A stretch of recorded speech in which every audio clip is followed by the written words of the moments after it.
Rolling.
Duncan, do you hear that applause for that one? It's thunderous. It's thunderous. Hey, welcome everyone. My name is Peter Sprague. We're live-ish from SpragueLand, our studio here up in Encinitas. So happy you are with us. We have a night of music. Our band is called the Tribute Rebels, and I'll tell you a bit about that in a sec. First, we want to make sure that our audio is right. So we have a friend out there in the audience that knows a bit about audio, and he relays the message to Stephanie, my wife, who's right over here. Steph, what's the word? Hi, everybody. Well, guess what? Brian has not said anything. So I think that means it sounds good. But there's been some information on the chat that indicates it's sounding on point. Good. Robert Bush says sound is on point. Good. So. Robert Bush, we trust him. He's a... Oh, yeah. He took guitar lessons from me, but he's more recently known as a great jazz critic, great writer, and I trust his ears. He listens a lot, and so neat. Wonder what happened to Brian, huh? That's the most trustworthy guy I know, Brian Baltazar. You'll see him in the credits. He also is the one that helped me dig the ditch to get the good internet here at SpragueLand. That first piece was one of mine. That's called, I wrote it for my Stephanie and myself's new little dog named Ruby. It's called Watusi Ruby. And when she walks, it's like she's dancing the Watusi. So dig that. Hopefully your audio and video are in sync. I know some folks every now and then have trouble, and I don't think it's on our end. I think it's that if you just reboot YouTube, it generally solves the problem. Okay, so let me tell you what's up. We have the band that we call ourselves the Tribute Rebels, and we've done one gig before this one. And the idea was that we do a lot of tributes. In fact, last week on SpragueLand Live, we did a tribute to Pat Metheny, which was cool. Hope you caught that. Oh, did you have something to say? Oh, yeah, sorry, Brian. I did get this message. Must come a little late. Sounds great on all channels, all instruments. Fantastic. Yes, thank you, Brian. So we're up there. All right. So with the Tribute Rebels, we do a lot of tribute concerts where we take a theme and an artist that we sort of celebrate, and we do their music, and it's a whole lot of fun. But then the idea was, why don't we rebel against that movement and do a tribute to our own music? Because all of us are composers.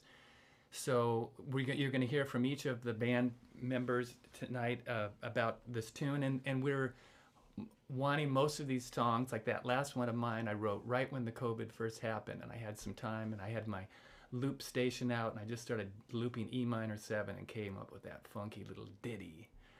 Let me tell you who's in the band. I'm playing guitar, of course, and then over there in the drums in the room next to me is Duncan Moore. How about a hand for Duncan Moore? Yay. He's playing the drums. On the bass is Mac Mackenzie Layton, and hails from Coronado. He's one of my favorites, just incredible sound. Did you hear that groove on that last tune? That was killing.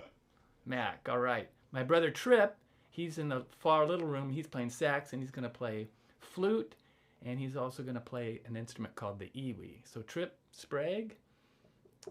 Yeah, okay. And then a real important member of the band and a great composer is Danny Green, and he's on the piano. And Danny has been playing piano forever. In fact, I think Steve is our video switcher guy, and I think he's switching on a picture of Danny when he was small. Danny, when did you start playing? I started playing when I was 5. And why, though? Why did you play? I had to. Who is making you? Who's making me? My parents, had me take lessons, and I don't remember, being a kid and just, thinking like I really wanted to do it or didn't want to. It's just something that I did. Yeah. But I'm glad that I did. Yeah. Did you? Here's a curious question. Did you ever have a moment where they were making you take lessons and you just didn't want to do it, or was it always? Because there's a friend of ours, a good piano player, and his mom was a piano teacher, and he ended up being a great jazz pianist. But there was a point when his mom was making him, and he really hated that. Was that at all the case with you? Yeah, and it was like one specific day that I clearly remember. I was in front of the house. I was about 12 years old, and in front of the house playing football with the neighbors on the street. And my mom came out and said, "Danny, time for your piano lesson." And I was so embarrassed about it. And I'm like, that's it. I'm done. I quit. I don't want to play this anymore. And I think, also I was playing some light classical music and a bunch of like tunes from musicals. Yeah. And it just wasn't anything that I was musically into at the time. Yeah.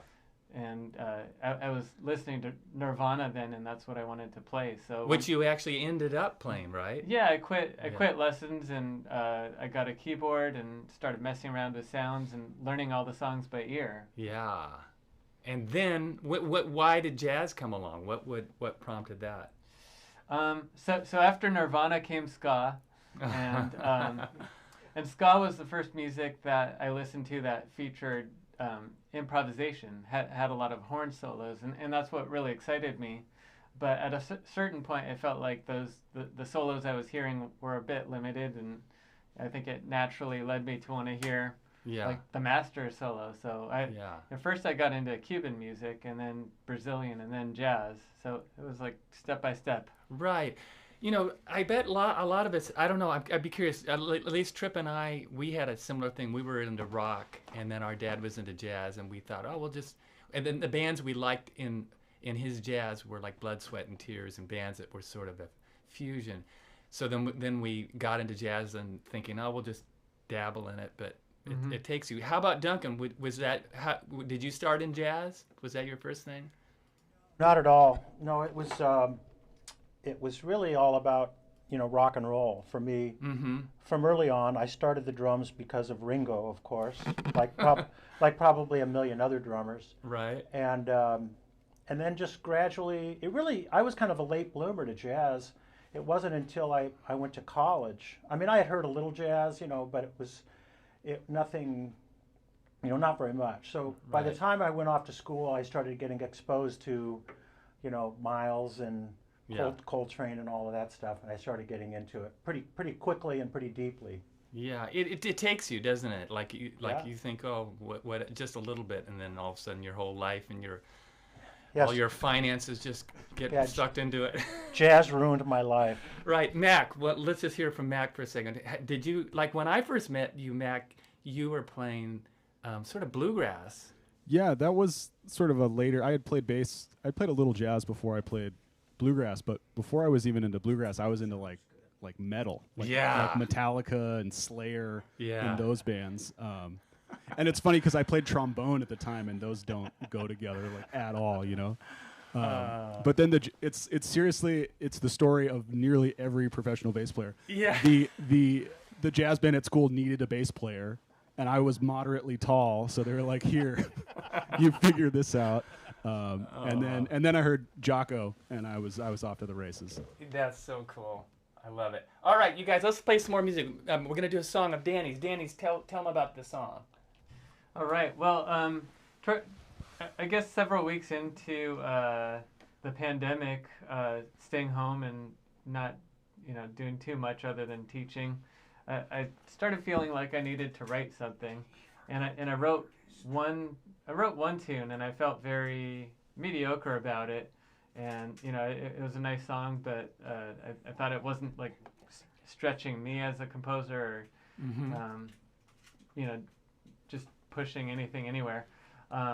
So just one night I sat down and started playing these chords,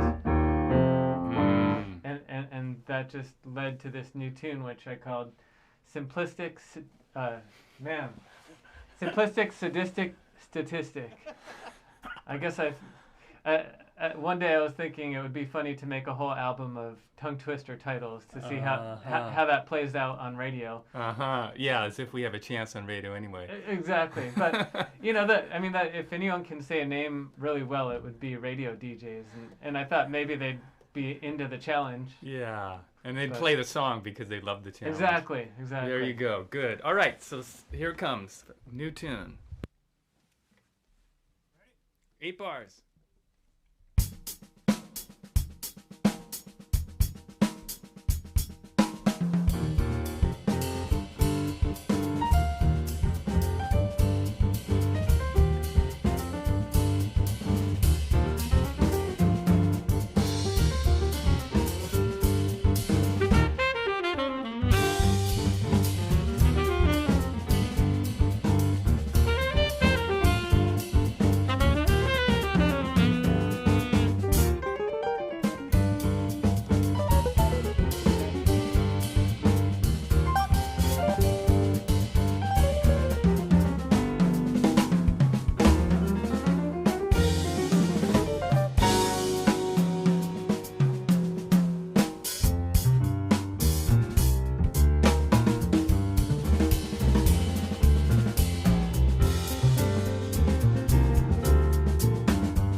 Danny.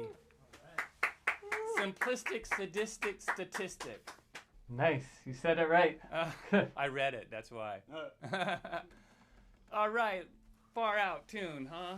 Danny's a great composer. Next on the list, we have a story, a song. Okay, we're gonna check in with Stephanie for a second. What you got for me, ma'am?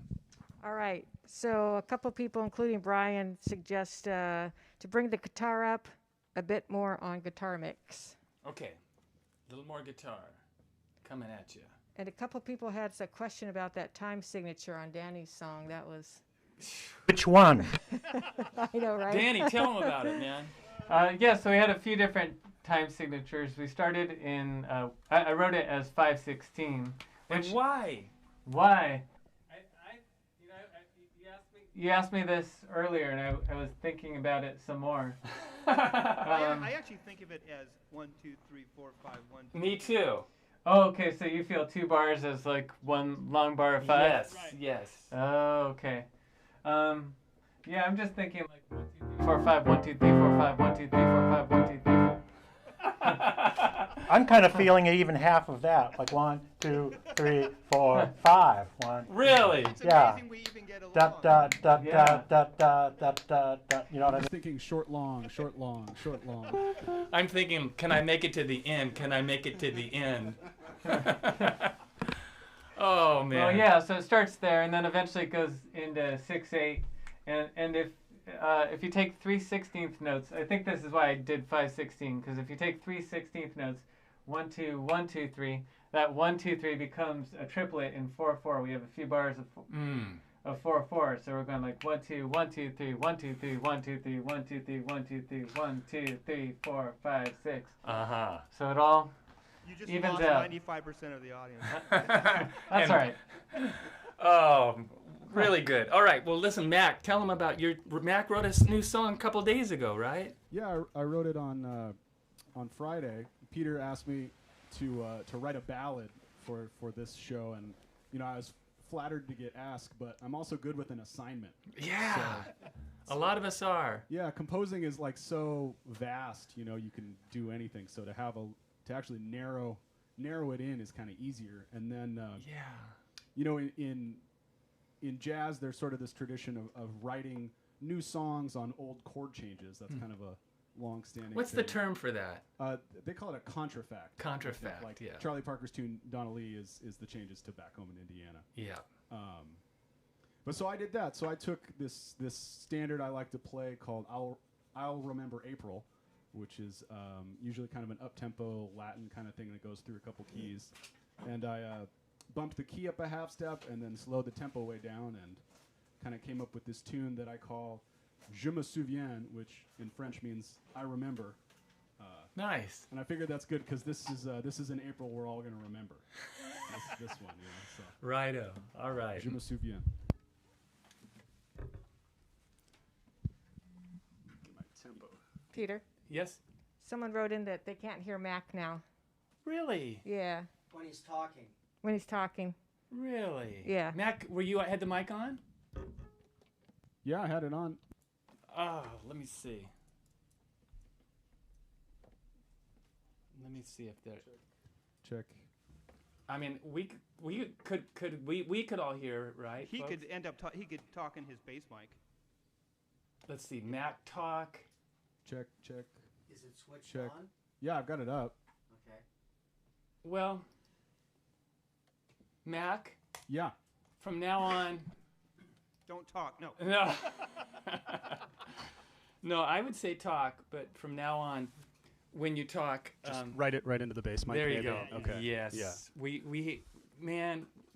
heard, ladies and gents, we heard him so fine, and it was a great story. So, sorry. That's all right. All right. So, Mac, you got the tempo on that? Yeah.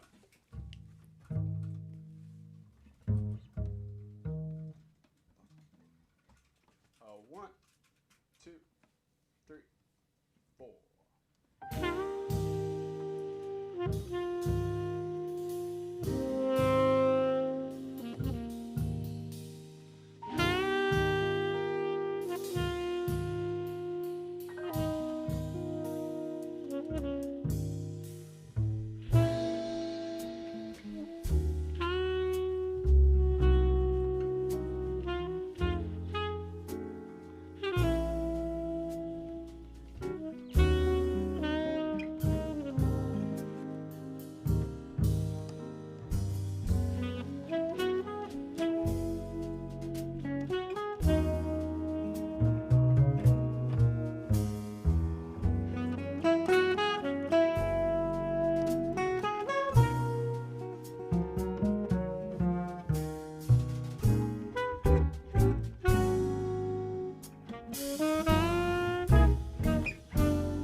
Yeah, Mac. Nice one, guys. Thank you. Nice tune. How do you say that, Steve? How do you say that in French? All the French-speaking folks in the band here. Je me souviens. Man, Steve is good. Anyone else got it? Who else did French Who else did French in? Je me souviens. Nice. Perfect. Danny, you got any French in you? None. Me neither. I did 1 year. I remember my first sentence, that the first day in class we learned how to say, j'entre dans le salle de classe. I enter into the classroom. That's good. You nailed that, man. That's the only thing I know. I go to France now. I just walk up to people and say, I enter into the classroom. And they're wondering why you're at school. Hey, we're going to keep on. One of the things that has been so fun for me and my brother and our families is that Trip and I have gotten so many opportunities to do gigs where we travel, and sort of both the surfing and the family hangout sections are the same. So I have a couple of photos I thought I would share. Trip and I have been to Cabo. Trip, tell them about Cabo and how we pull that off. Well, it used to be an annual event because our friend Bob Magnuson has a cousin that lives down there, and we had a routine of going down there and staying at the house and even picking up a few gigs, right? Yeah. In fact, I bought 3 houses from the gigs that we made down there. And Cabo is at the tip of Baja. You can fly down there, and the waves are really good. And remember the place that we got to stay at? That I know that they're showing a picture of the house right on the ocean, and oh yeah, that was great. Really good. And then also, Trip, I have some pictures of Hawaii when we've done our trips there, and we generally go to Kauai and surf and play music, and there's a slide there with a big. Remember that big party that we had with Bob Magnuson and Toby and all of our families? Oh, yeah. Yeah. And one other spot we go to is San Miguel de Allende. We've done that a bunch of times. And how Trip, you sort of turned me on to that gig. How did that happen? Let's see. The original. My family got really into it. In fact, we would go down there in the summer and stay for a whole month, and even enroll our kids in school down there, and we had a fantasy of moving down there at some point. Mm-hmm. Really? I didn't know that. Yeah. But what? The middle school is not that great down there, but it's just an idyllic, cute little town with cobblestone streets, and our friend Jaime Valle still lives there. Yeah. And Doug Robinson lives down there, and yep. Just a wonderful place to visit. Really great. And then of all the gigs we've done traveling, we also have had some pretty unique gigs here, and there's a couple pictures we did. Dunk, was that the first fundraiser that Obama ran? How did that work? What I remember reading was that night at the Scripps Aquarium in La Jolla was his very first official campaign, meeting or outing, Right. And I remember I went up to Peter. I said, "This guy's going to be the next president." Peter says, "Who is he? I've never heard of him." Yeah. Barack Obama. I know. Oh, great guy. We didn't get to hang out with him, though. That would have been fun. Did you, Trip? No, but I think Stephanie got a picture holding his book with him in the background. That was it. I don't think he even heard us play because he got there kind of late. Because imagine if we could have been the house band at the White House all those years. Sure, it would have happened. All right. Well, we have Stephanie. Anything coming up? Are they hearing Tripper okay? Hopefully. Yes, I haven't heard otherwise. Okay, so Max got his thing figured out. Sound is good. We'll put that on the list for next week. What we do, folks, we do the concert, then we review the tape, and then Steve and I and Stephanie get together and troubleshoot. And we thought we had the bass mic, but bass talking mic, but we'll get it for next time. Well, Peter, some people in the chat said that they heard him fine. So yeah, not sure what. Well, we'll check with Digital Brian and see what he says. All right, moving on. Trip's got a tune that he wrote just the other day. I was saying for this gig, Trip, write a blues because we need some blues. So what is it, Trip? Yeah, I also do well with an assignment. Assignments that narrows the parameters. So Pete asked me to write a blues tune, so this tune's called COVID Blues. Why? Why COVID blues? Mostly because it just sounds cool to say it. Yeah. But and we got the blues because of the COVID. Yeah, and it'll be fun, and hopefully in 2 years we can look back and remember this time in a certain light.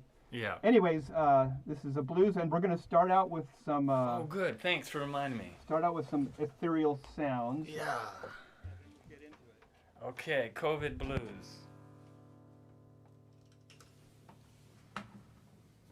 I'm playing 2 guitars at once.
Okay. Close enough for jazz.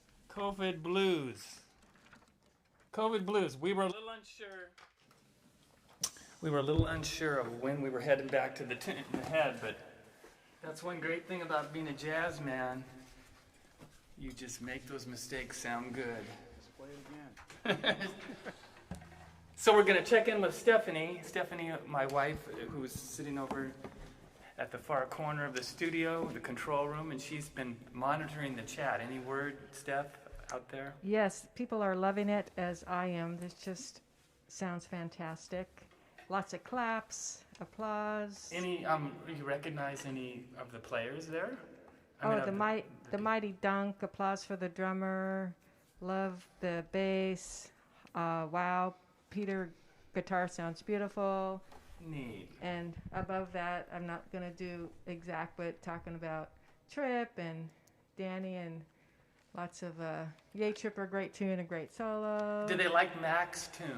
They loved it. Me too. Yeah, that's way up there, though. There's so many, I can't try to talk and do Well, that. thank you, everyone, for that beautiful... Danny, fantastic. Yeah. So anyway, I just want to say a bit about who else is out there. Yeah. A couple other fantastic musicians checking in, and that would be Rob Thorson, Mark Lessman, Jeffrey Keyser, Melanie, and of course Robert Bush is out there listening. Melanie We love his Grinnell. articles. Yep. Neat. Yeah, and so Hi. people from all over the place, again, like last time, East Coast, lots of people from the East Coast, New Jersey, someone from New Zealand, Brazil, and Pacific Northwest. Our daughter Kylie's checking in with a friend of hers, Alana. Aw. Yeah, that's fun. I miss her. Kylie is 26 years old, living in Portland with a neat group of friends and has a job working from home. And she visited us, and she might come down this summer, but travels are really complicated. Do you take a plane? Do you drive? Do you get a COVID test right when you get into town? It's complicated, but we stay in touch, and we miss her and love her so much. Yeah, thank you, Steph. We're going to keep going on. You know, there was a guy that had a question for me, a couple questions. A guy named Norm, a really neat Norm Lurie, and he said, who is the artist that painted the picture on the wall behind Mac, the bass wall? And that was a guy named David Webb that I went to school with. He did art all the way through school, went to college, did art, then kind of went crazy, actually. It's kind of a bummer. And he was sort of a troubled soul, and he passed away a while back, but I really liked him, and I have a couple pieces of art. We have another nice piece in our house, in our main house. In our third house out on the Hamptons, we have a couple pieces there. I hope you caught that. Thanks, Steve, for laughing. And Norm also asks, why do I have you'll notice last week, if you're looking closer, I had this piece of felt on the pick guard taped over on the jazz guitar. And the reason, Norm, that I had it, because I've got these long fingernails, and when I was playing the pick, I was bumping in and getting that sound, which is not pleasant. So watch this. It completely disappears. And I didn't use it tonight, so I'm going to check out to see if it came out and was bothersome. But that's why I did it. It doesn't change the sound of the guitar or anything. It just makes that extraneous noise. Then George Baker, a guy from Huntington Beach, a guy that I did a surf trip with once, he asked, discuss your guitars and tweaks to make them work for you.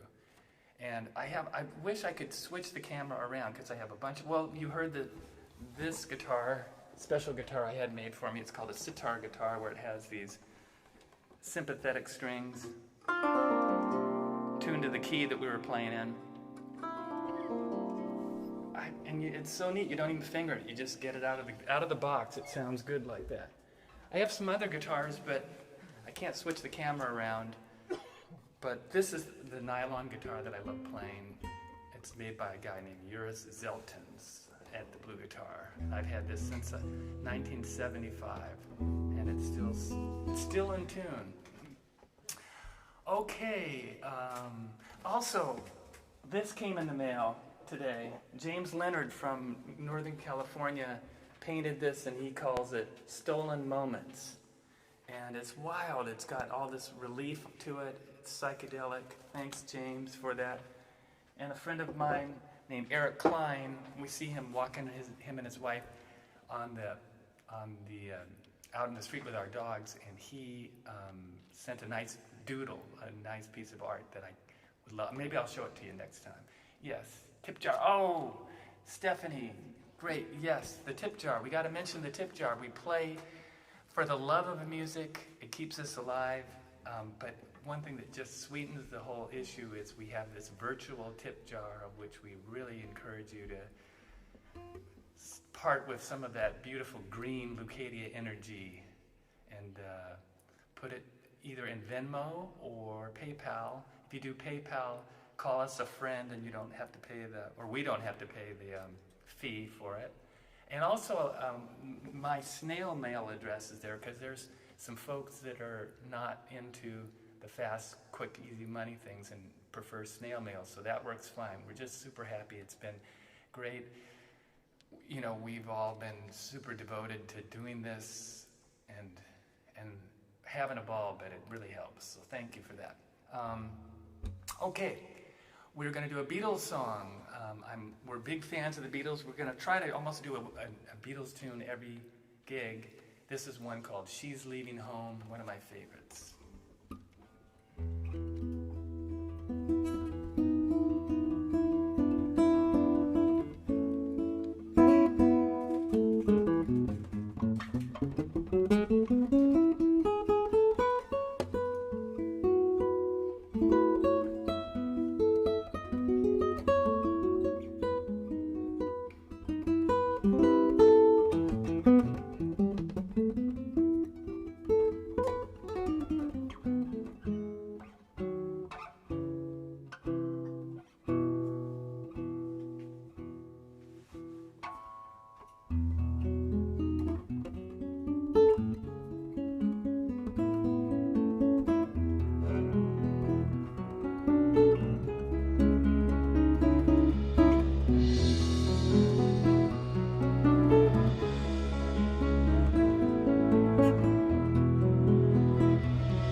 Wow. Super cool, folks. We have one more for you, and this is a new idea that we have. And what that is, let me see. I have to look over at the computer. All right. There's a train. Can you hear the train? Yeah. All right, so click on, right, Trip? Click on, baby. Two All bars. right. 2 bars. All right, let me just check. Yeah. Okay, so this last song is one that I wrote a long time ago and re-earthed during COVID, I thought. I wrote some new songs, and I also unearthed ones that had never really been recorded. So this is called Baiao Blue, and it's we had this idea. My friend Brian, the guy that I kept talking about, he had this idea that we call it live-ish from SpragueLand, and the ish factor is, can we involve other people that are far away into our world? And so I was on the phone with an old friend named David Curtis, and he lives in Ireland now. And I said, David, play a solo on this tune, and we'll get it in there somehow. So we're going to do it. Magically, he took a solo in it, and we're going to play. It's going to show up at the right time. He plays bass. And David, by the way, is a guy. There's a picture of him playing chess. I met him when he was really young, and he took guitar lessons, and he was one of the most unique musicians I've ever met. And he grew up to be a great, great player. He lives in Ireland, plays and sings, plays all sorts of instruments. And it's really great that he was part of this. And I love his quote.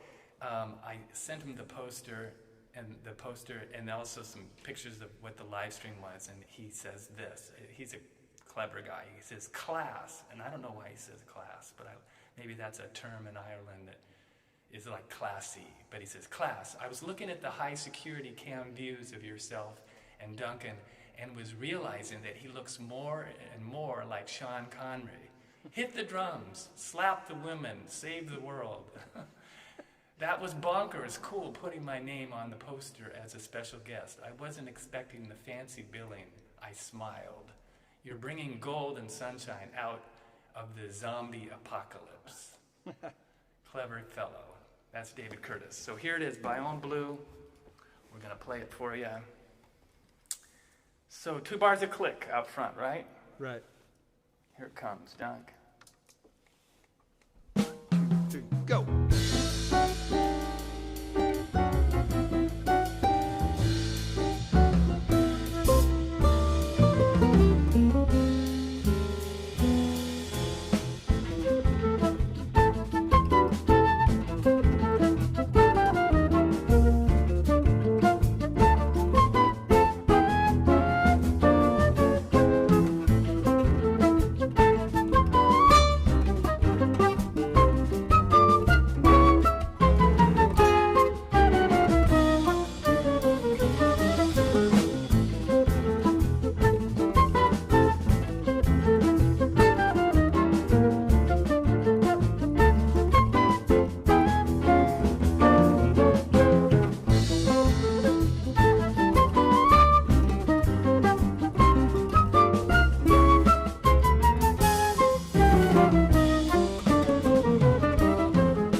tell you, that's it for tonight. Let me tell you who's in the band. That's Duncan, who just took the solo. Duncan Moore on the drums. Danny Green on the piano. Trip Sprague playing saxophone flute. Mac Layton. My name is Peter Sprague. In the studio with us, Steve Grant. He's working the video machine, and my wife Stephanie, she's monitoring. She's the chat meister. We have a lot of people to thank. Barbara Ricks does our photos. We love her. Hey, and we are going to be playing next week with some of the same characters that are here, but with an artist, a wonderful vocalist named Allison Adams Tucker. She'll be with us next Thursday, 7:30. And again, the tip jar, the magic tip jar, we'll leave that slide up for another 5 minutes more. And if you want to copy down that address, we'd love it. Love playing music for you. We'll see you around town. Yes? And I just wanted to add a thank you to all these fans that are local and from far away. And the chats are great. And someone asked if the chats are going to stay up. And yes, that's a technical glitch that we have figured out. We figured it out. And the musicians will go back and read those, and they'll Feel the love. get a kick out of them and love them, I'm sure, as much as we do. Yeah, sorry All about right, the other. thank you. Thanks, Steph. Sorry about the other ones, folks. The chats turns out if you edit out anything, the chats disappear. So we're going to keep it just like it is. So that's the story from SpragueLand, live from SpragueLand, episode 4. It was a hoot. Great to be with you. Thank you.